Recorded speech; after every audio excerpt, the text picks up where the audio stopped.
नमस्कार साथियों। आज हम अनुसंधान के एक आधारभूत विषय बिंदु पर परिचर्चा करने जा रहे हैं, जो प्रत्येक शोधार्थी के लिए, रिसर्च स्कॉलर के लिए असेंशियल रिक्वायरमेंट है और वह पीएचडी की उपाधि या शोध प्रबंध को जो पूरा करता है, तो उसके लिए जो आवश्यक आधार हैं उनमें एक है रिसर्च आर्टिकल। अगर आप अकेडमिया में भी जाते हैं, सहायक प्रोफेसर के रूप में अपने करियर को देखते हैं, तो वहाँ भी आपको रिसर्च आर्टिकल लिखना होगा। तो आइए रिसर्च आर्टिकल कैसे लिखते हैं, इस कला के बारे में हम आज परिचर्चा करते हैं। What is a research article? एक शोध आलेख या अनुसंधान लेख क्या होता है, इस लेख को लिखते कैसे हैं? तो आज का हमारा विषय बिंदु है how to write a research article. एक शोध आलेख लिखने की क्या कला है, कैसे लिखा जाए और इसको लिखने के समय किन किन बातों का हमें ध्यान रखना चाहिए, ताकि लगे कि आपने जो रिसर्च किया है या रिसर्च आर्टिकल जो लिखा है वह वास्तव में इस रिसर्च आर्टिकल है, कोई कट कॉपी पेस्ट नहीं है, आपकी योग्यता पर प्रश्न चिन्ह नहीं है, या ऐसे नहीं लगे कि आपने 2-4 हज़ार रुपये देकर जो फर्जी है, बोगस है, ऐसे क्लोन जर्नल में या यूजलेस जर्नल में अपना आर्टिकल पब्लिश कराया है। आपका आर्टिकल बोलना चाहिए, मुंह बोलना चाहिए, दिखना चाहिए कि आपने उन रिसर्च की मेथड्स का और पैरामीटर्स का यूज किया है या नहीं किया है। कम से कम उसका बेसिक रूप से स्ट्रक्चर तो सही होना ही चाहिए। कैसे लिखें एक बढ़िया आर्टिकल, अच्छा आर्टिकल, एक बेस्ट रिसर्च आर्टिकल जो अच्छे से अच्छे जर्नल में पब्लिश हो और एकेडमिया में गूगल रिसर्च स्कॉलर के रूप में शोध गंगा पर अन्य जो प्लेटफॉर्म हैं उन प्लेटफॉर्म पर एक एकेडमिक्स के रूप में आपको लोग जानें, ज़्यादा से ज़्यादा आपके रेफरेंस शामिल करें, आपको साइट करें, साइटेशन दें। तो आइए एक रिसर्च आर्टिकल के बारे में जानते हैं। सबसे पहले कि रिसर्च आर्टिकल शोध आलेख क्या होता है, ये हमें तो व्हाट इज रिसर्च आर्टिकल, शोध आलेख क्या है, शोध आलेख की आवश्यकता क्यों है और शोध आलेख कैसे लिखा जाता है। नंबर 1, शोध आलेख क्या है? यह एक निश्चित अनुसंधान प्रवृत्ति के माध्यम से चिंतन का सृजन है। अर्थात रिसर्च आर्टिकल का मतलब ही यही है कि आप कुछ ऐसा चिंतन रखते हो जो एक विशिष्ट है और जो विद्यमान नहीं है, या उसका एक नवीन नज़रिया आप प्रस्तुत करते हो, तो वह एक रिसर्च आर्टिकल होता है। सर्च एंड रिसर्च एक नया इनोवेशन, लाइक नेचुरल साइंसेज की तरह एक नया आइडिया और उपलब्ध साहित्य में से एक नया दृष्टिकोण खोजना, ये रिसर्च है। और इसको निश्चित नियमों से, रणनीति से, शैली से, रेफरेंस के साथ, स्ट्रक्चर के साथ, मेथड के साथ लिखा जाता है, तो इसे रिसर्च आर्टिकल कहते हैं। रिसर्च आर्टिकल की आवश्यकता क्यों है? सामान्य रूप से कैरियर प्रमोशन के लिए, अपने विचारों से लोगों का अवगत कराने के लिए, आप हो जिंदा हो, इसका मतलब है कि आप दिखने भी चाहिए उस एकेडमिक दुनिया में, एकेडमिक सर्किल में आपकी कुछ पहचान होनी चाहिए। केवल सहायक प्रोफेसर बनना और बनकर तनख्वाह प्राप्त करना ये सामान्य सी बात है। जो जानवर हैं, पशु पक्षी हैं, वो भी पेट भरते हैं, सब पेट भरते हैं, लेकिन आप सोसाइटी से जो आपने लिया है वो सोसाइटी को वापस देने की जब बात आई, तो आप क्या दे रहे हैं? ये रिसर्च आर्टिकल केवल प्रमोशन के लिए नहीं, रेगुलर रूप से आपकी एक आदत होनी चाहिए कि आप इसे लिखें और अपने आइडिया ज़्यादा से ज़्यादा लोगों तक साझा करें, शेयर करें। नो डाउट इसमें बहुत मेहनत करनी पड़ती है, तभी आप जो स्थापित ज्ञान है उसको चैलेंज कर सकते हैं। अथवा ज्ञान के नवीन चिंतन का सर्जन कर सकते हैं। दोनों इसमें शामिल हैं। अब इस स्थापित ज्ञान को चैलेंज कैसे करें, और अगर किया है तो आपकी क्या मेथड हैं, कौन से पद्धतियां हैं जिनका प्रयोग करके आप इस ज्ञान में नवीनता सृजन कर सकते हो, अथवा एक नवीन प्रविधि का प्रयोग करके न्यू थॉट को क्रिएट कर सकते हो। आइए इस पर विचार करते हैं। सामान्यतः हमें ये देखना चाहिए कि जब हम शोध आलेख रीति के मुख्य घटकों की बात करते हैं तो रिसर्च आर्टिकल या शोध आलेख है क्या। देखिए, तीन तरह की प्रक्रिया है। चिंतन थॉट प्रोसेस है, राइटिंग लेखन प्रोसेस है, और रीडिंग पठन की प्रोसेस है। सामान्यतः जब हम आइडियाज़ के बारे में, चिंतन के बारे में, विचारों के बारे में, समस्याओं के बारे में, समाधान के बारे में, प्रकल्पनाओं के बारे में, मान्यताओं के बारे में, विश्वासों के बारे में पढ़ते हैं, चिंतन करते हैं, लिखते बहुत कम हैं, या पढ़ते हैं, लिखते हैं, लेकिन यहाँ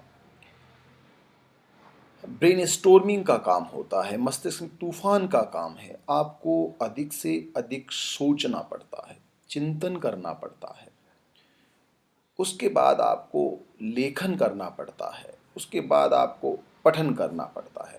ये विपरीत प्रोसेस है रिसर्च की।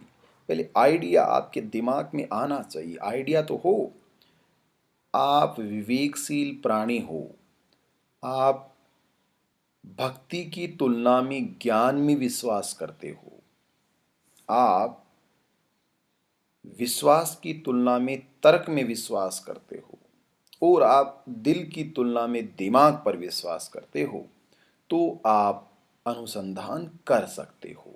और यही अनुसंधान आप और आपके देश को श्रेष्ठता के स्वरूप में स्थापित कर सकता है। विकसित देशों की यही सबसे बड़ी खूबसूरती है।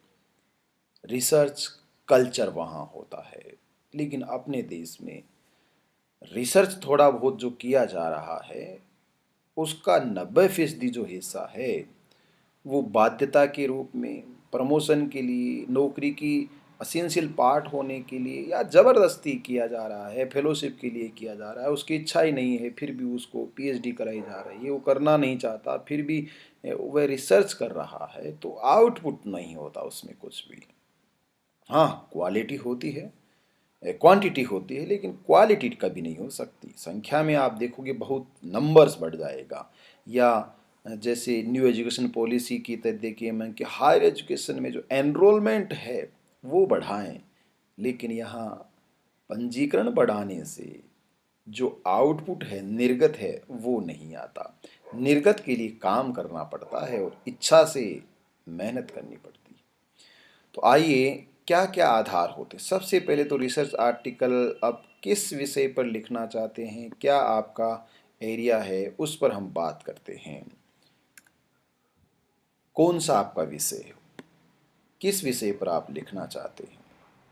संस्कृति पर, धर्म पर, समाज पर, विज्ञान पर, तमाम तरह के आपका कोई भी एस्पेक्ट हो सकता है। करंट है, ओल्ड है, फ्यूचर है, वो विषय आपको चयन करना पड़ता है कौन से विषय में आप रिसर्च आर्टिकल लिखेंगे। देन आर्टिकल का शीर्षक, हालांकि प्रक्रिया जैसे मैं बता रहा हूँ वैसे नहीं, विपरीत प्रक्रिया है।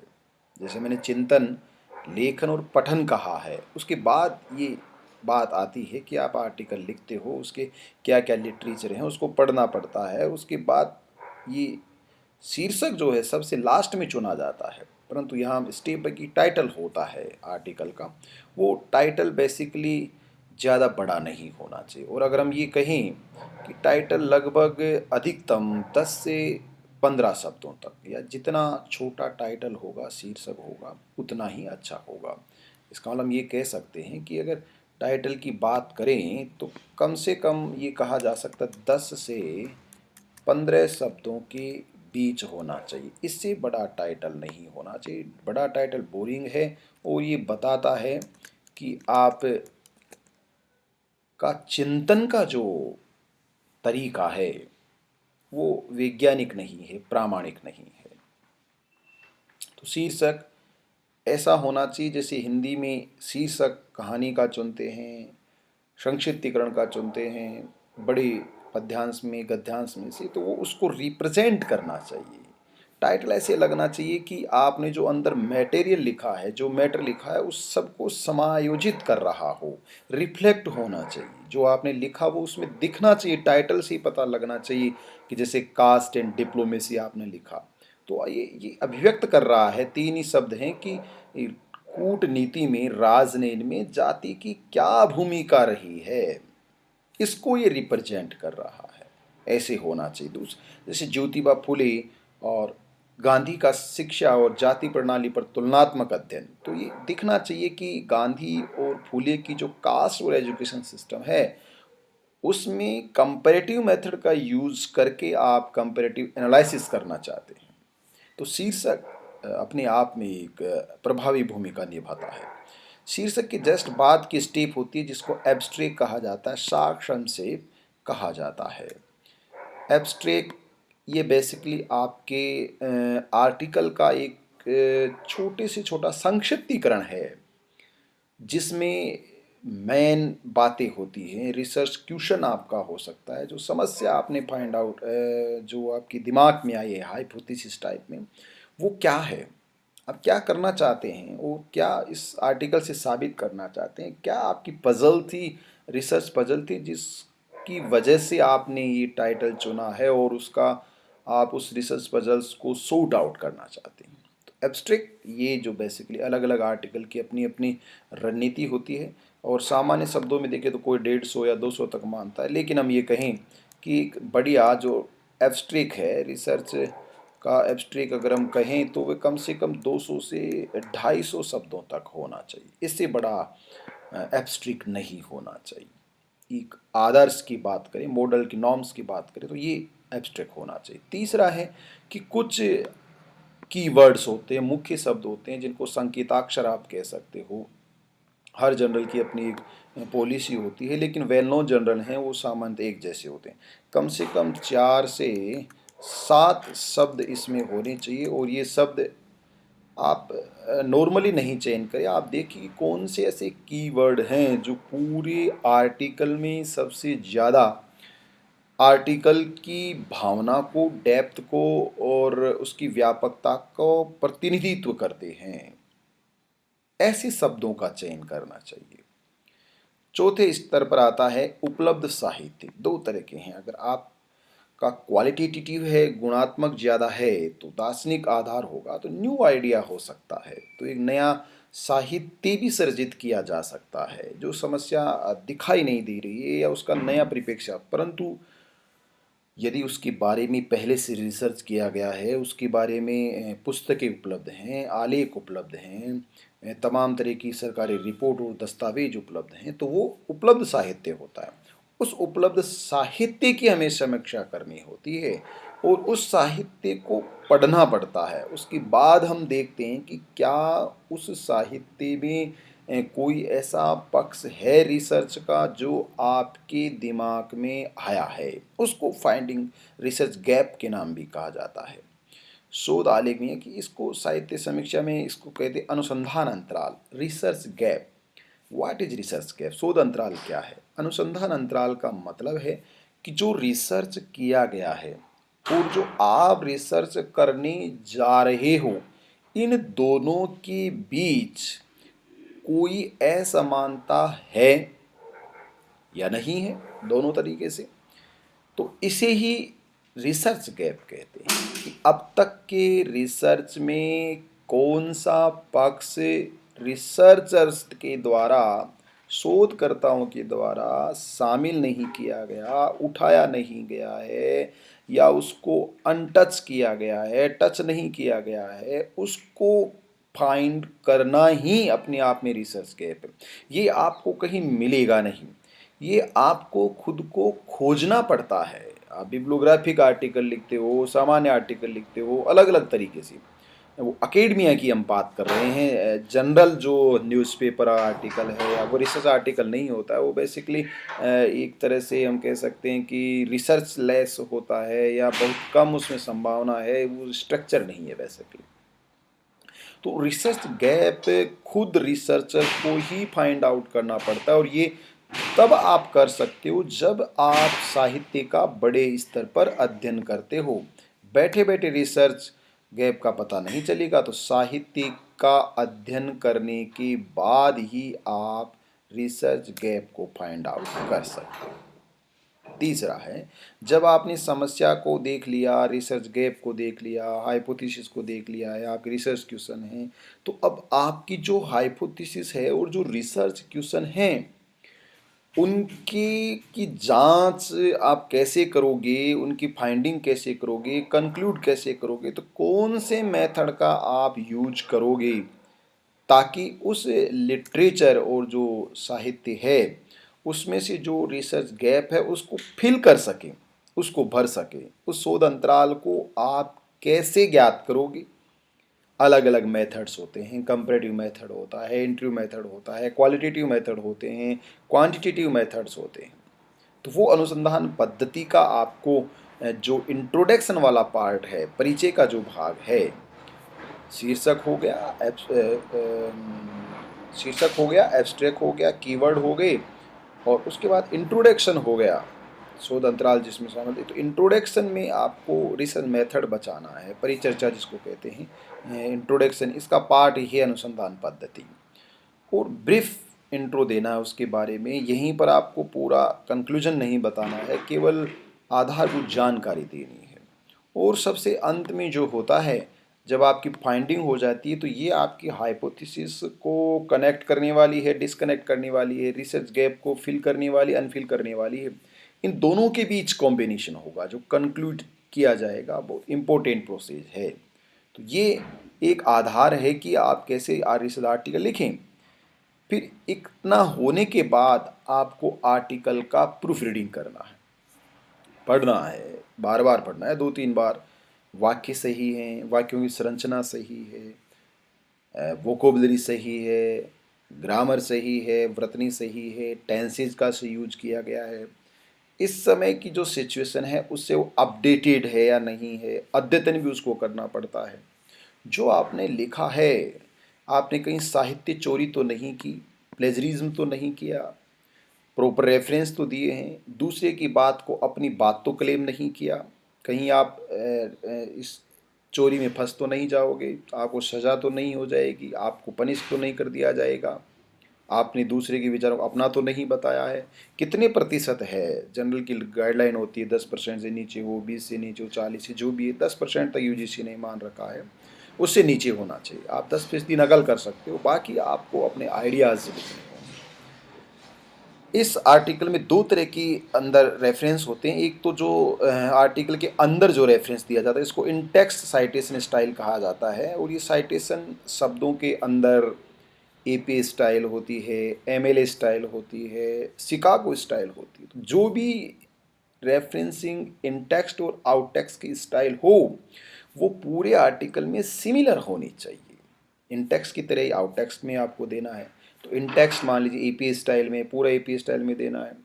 और उसके बाद जो रेफरेंसेज हैं वो रेफरेंस लिस्ट के रूप में आपको देने हैं। तो रेफरेंस की अलग अलग स्टाइल होती है, आपको एक स्टाइल जो भी जनरल मांगता है उस स्टाइल को फॉलो करना चाहिए, तभी आपकी सबसे इम्पोर्टेंट जो बात है, जो चोरी आपने नहीं की है, और जितना दिया वो रेफरेंस किसी का दिया है, दूसरे की बात को उसका नाम लेके बताया कि उसकी बात है, उसका आपने संदर्भ दिया है, प्रूफ दिया है।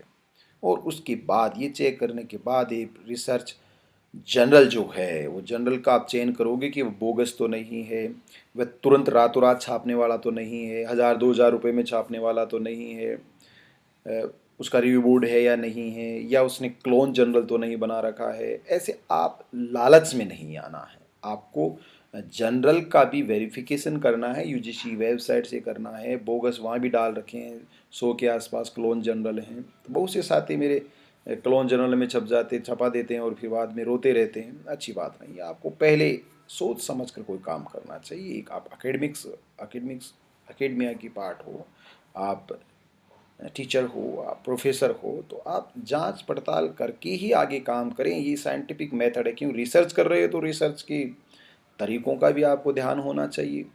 तब जाकर आप एक अब सही आर्टिकल में अपना सही जो जर्नल है उसमें अपना आर्टिकल पब्लिश हो पाता है। और ये एक समय लगने वाली प्रक्रिया है। लोग कहते हैं रातों रात छप जाता है, ये बहुत गलत है। लगभग 6 महीने 12 महीने लगते हैं आर्टिकल के पब्लिकेशन में। तो वह एक अच्छा आर्टिकल होता है। अगर आपको 10-5 दिन में 2-4 दिन में आर्टिकल छपता है तो निसंदेह वो उसकी कोई क्वालिटी नहीं होगी, क्वांटिटी हो सकती है मे भी बहुत सा जो चल रहा है वो अलग अलग है। चोरी और अपराध की हम कुछ कह नहीं सकते। अच्छाई और ईमानदारी और गुणवत्ता है वो समय मांगती है। इस तरह से रिसर्च आर्टिकल लिखा जाता है।